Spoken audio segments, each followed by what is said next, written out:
What is up, guys? It is Joe back again talking about the Kansas State Wildcats. This time, not specifically football, not specifically basketball.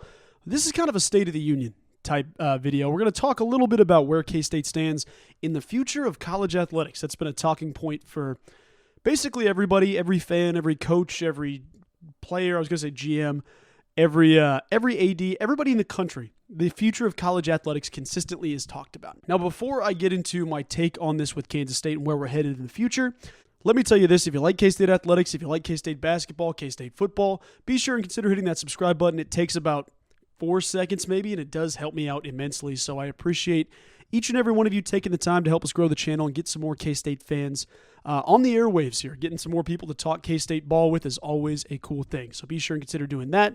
If you want some more of my videos in your feeds, if not, I get it. Don't worry about it. But let's start here. Stop me if you've heard this before. That's a cliche, but I'm going to roll with it. Stop me if you've heard this before. The SEC, Greg Sankey, are meddling in some stuff that they shouldn't be meddling in to attempt to increase their net worth, their exposure, their relevance, and ultimately it's all going to come crashing down. Stop me if you've heard that before. SEC Commissioner Greg Sankey has basically been doing everything where you agree to something, and then they say, you know what? Actually, that's stupid. I don't agree anymore. Once you've already agreed upon the rules. You know, if you're a little kid playing hopscotch, you have 10 different squares you can step into. Greg Sankey's the type of guy to get to the third one and say, you know what? Why aren't we going to 15? Let's go to 15. This is stupid. Let's increase it. Let's add more. But the 4 or 5 boxes at the end have to only be able for me to step on. You get the idea I'm going with. You get the idea. Greg Sankey's saying, those ones are the only ones that I can step on. If I fall over, I can step on these, but you guys can't. None of you.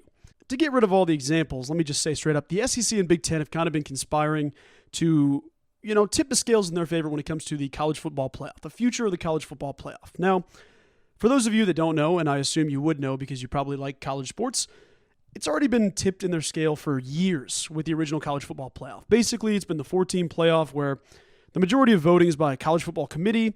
And the College Football Playoff Committee basically says, you're not in the SEC. You must suck at football. Let's go somewhere else. It happened to TCU. It happened to Baylor. It happened to a bunch of different teams saying, these guys are really good. They went 13-0. They went 11-0, 12-0, and they're really, really great. However, this 10-2 Georgia team, there's something that they have better than this team that went undefeated. Let's go with them in the College Football Playoff. That's a good idea. A lot of that ties into the fact that ESPN has been in the pockets of the SEC and vice versa for years now. But the expanded college football playoff, it's something that I'm really excited to see. It's a 12-team playoff through 2024, it sounds like, or through 2026 maybe. I forget the exact year. I should have looked this up. And then the SEC and Big Ten are doing anything and everything they can to expand that to 16 teams with multiple auto bids for both leagues, both the Big Ten and the SEC. Because they're in a spot where they're like, you know what? I think we're better than everybody. We're better than everybody. Even though the fact that we play Incarnate Word week 10 of the season on a home stadium to blow them out 63-7, that alone, we're better than you guys. That's why we do that, because we're better than you. The Big Ten and the SEC have been stupid. Long story short, Greg Sankey is doing something stupid that he doesn't realize. The man is trying to get every bit of influence to go their way out of risk that they will separate from the NCAA. And I'm going to talk about this because this is a trigger word that everybody that works at On3 and everybody that works at 247 loves to say. Those are both great companies. I don't mean to throw those guys under the bus, but this is a topic that comes up a lot. And the inspiration for this video actually comes from a list from Andy Staples, which I'll talk about here in a few minutes. Basically what this is that everybody fears that it's going to a Power 2 system where there is 2 super conference collected of the SEC and the Big Ten, and then all the other teams somewhere fighting for the scraps to get into the 2-team college football playoff. Or not college football playoff, the 2-team party system, I guess I would say, where it's either you're in the 30-team SEC or you're in the 30-team Big Ten.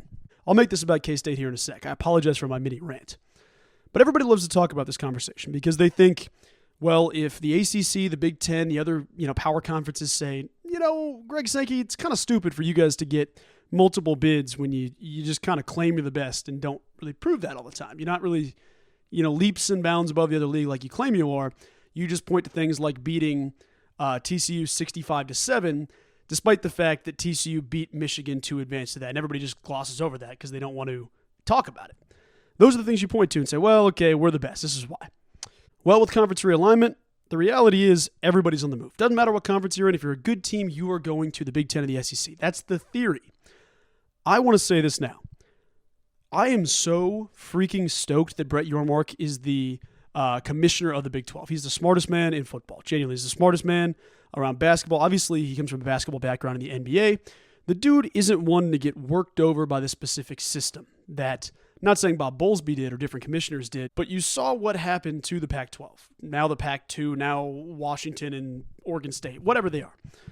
You saw what happened in college athletics. They tried to outkick their coverage, so to speak, grab teams, grab media rights packages. Didn't work. They're screwed. Everybody's gone.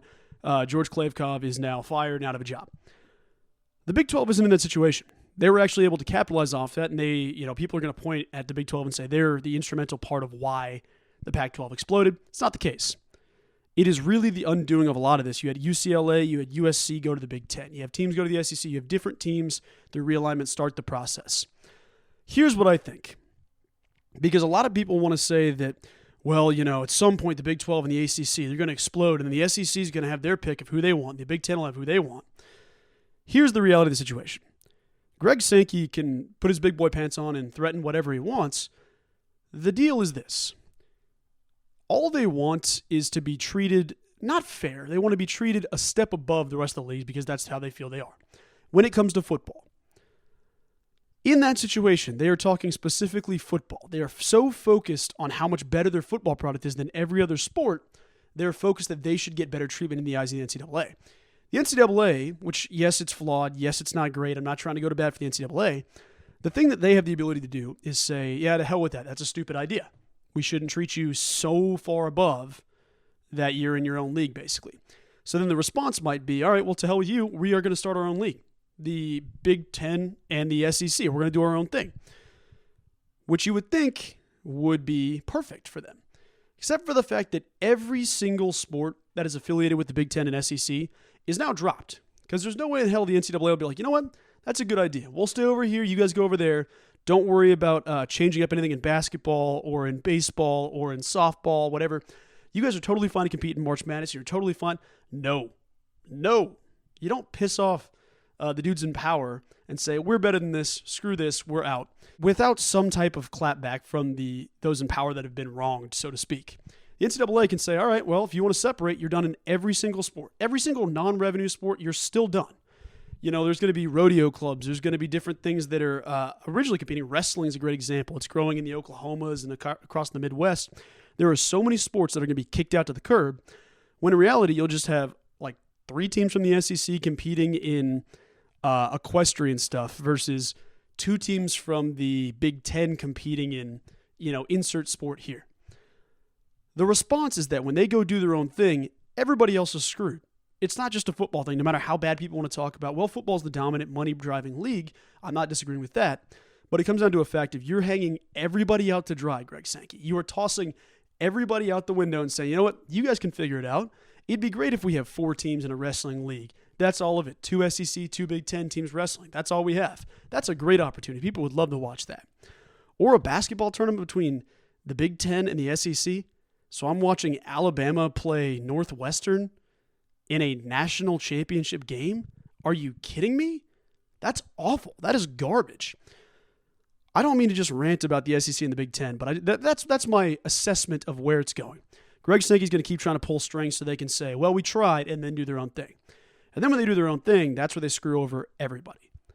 That being said, people like Brett Yormark, people like whoever the ACC's commissioner is, I apologize for not knowing, are doing things to try to keep things together while they can. However, Brett Yormark was smart enough to toss in the clause of, hey, when inevitably, if you guys leave and conference realignment happens, because that's how it goes, there's going to be teams that want more money in the SEC, teams that want money in the Big 10, and then want to stay a part of that.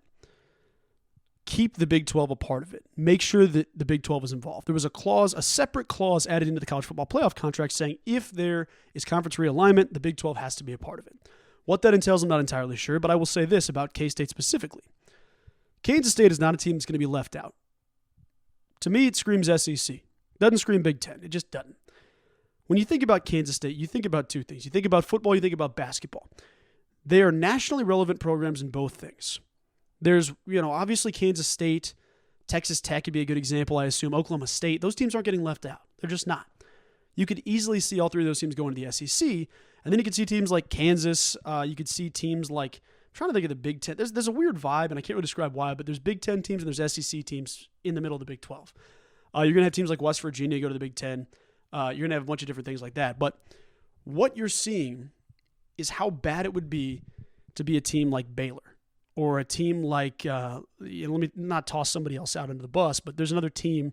There's a couple of different teams you could talk about. A team like TCU. TCU's in Texas. They're a private university. Those are good. How much is that going to get you? Is anybody going to want to take a risk on TCU over like, Kansas State or like Oklahoma State where you have influence? Obviously, the basketball's dropped off for Oklahoma State, but the point of this whole video is to say that no matter how far college athletics ranges, Kansas State's never going to be out of reach with that. You're not going to be in some pseudo AAA league trying to figure stuff out. If there's only a 2-league system, Kansas State isn't going to be out of that. And you have people like Gene Taylor to thank for that. You have people like Chris Kleiman, Jerome Tang, guys that have really instilled what it means to be at Kansas State and drastically improved the culture.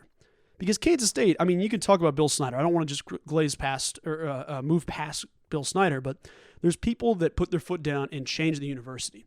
Kansas State falls into the category of maybe not elite. I don't want to sit here and say that we're some top 5, top 10 national program, but you look across the board, Kansas State, the revenue shows. You look at the top 25 grossing schools each athletic year, Kansas State's up there in the top 15. You have so many different things going towards Kansas State that the point of this video is mostly to say that we will never be left behind. You just won't. And I want to say this even further. I'm pretty biased for Brett Yormark. I've shook his hand once, subtle flex. It was pretty sweet. I also stuttered all my words because I had no idea what the hell to say. I was like, the Big 12 is really cool, man, but I'm just going, it was pretty bad. Crashed and burned, but it is what it is. So shout out Brett Yormark if you remember that. I think the biggest thing is that you have not the most influential man in sports. I don't want to make it sound like that in college athletics. I shouldn't say sports. But you have a guy who's being, nominated for I forget what the exact term is, but the Sports Business Journal nominating Brett Yormark for the Commissioner of the Year, or whatever the exact case was, sports business professional, something along those lines. You have a smart man running the league, a guy that's not too proud to see the end goal of, okay, if this thing does break down, we still have to be a part of this. It's not a guy that's delusional enough to say that nothing will ever change. We'll be in the Big 12 forever. This will always be this way. It's guys that see the big picture, but instill the steps along the way so that when the big picture inevitably happens, nobody's left out to dry. So the point of this video, I know it's kind of a rant about the SEC, and they are nerds. I mean, they are. It is what it is. I will also say that the biggest change is like guys like Vanderbilt, Rutgers, you're not going in the Super League. You're not. So you think about like how many teams are going to be left out, how many teams are going to be brought in. The biggest thing is that if there's a power to dynamic of 35 different teams, 48 different teams like Rutgers, teams like Vanderbilt, like do we sit here and think Northwestern's going to be in this super power conference? What do they have to offer? Location, accredited university with academics, sure you can sell that. But it's like change is coming at some point. But the point is that Kansas State will never be left out to dry. So I was just thinking about that today. I think that also this doesn't mean it's a shot at any other Big 12 school or like that. I'm not saying we're better than anybody else, but there's teams across the Big 12 that will not be left out or kicked to the curb. So Kansas State falls into that category. That was kind of the point of what I wanted to make with this video. I'll update you on this because I know that it's kind of a growing topic of what the heck's going on with the SEC and Big 10. Long story short, it's guys in power who have a ton of power saying, you know what? This is stupid. I want more power. That's what we should agree on. So that's what's going to happen. That is how, college athletics runs. That's how people with power run. That's how politics run. That's how business runs. If you want more power, you go take it. That's what people are doing. The point of that is, though, the drawback is at some point, the seesaw tips the other way. You can't just hold it down forever without somebody coming along and stepping on the other side and saying, why would we do that? That's a dumb idea. So I wouldn't worry about it too much. I don't mean to make this as a scare tactic or anything, but I appreciate each and every one of you guys. I just wanted to talk a little bit about it because I guess I should probably explain why this happened. On3's Andy Staples made a video talking about, or a post about which teams would be in the SEC and the Big Ten if it was a hypothetical 2-league, Power 2, whatever. That's kind of a trigger word for every college athletics writer right now. But K-State was in the SEC. Long story short, that's what prompted this video. So before I get out of here, I wanted to say thank you guys again for all the support. Also, a little bit sorry about the 3-day-in-a-row spammy type stuff here. My plan going forward at the start of next month is to go every other day with a video. Pending ideas, pending whatever's going on. If there's nothing going on, I won't make a video.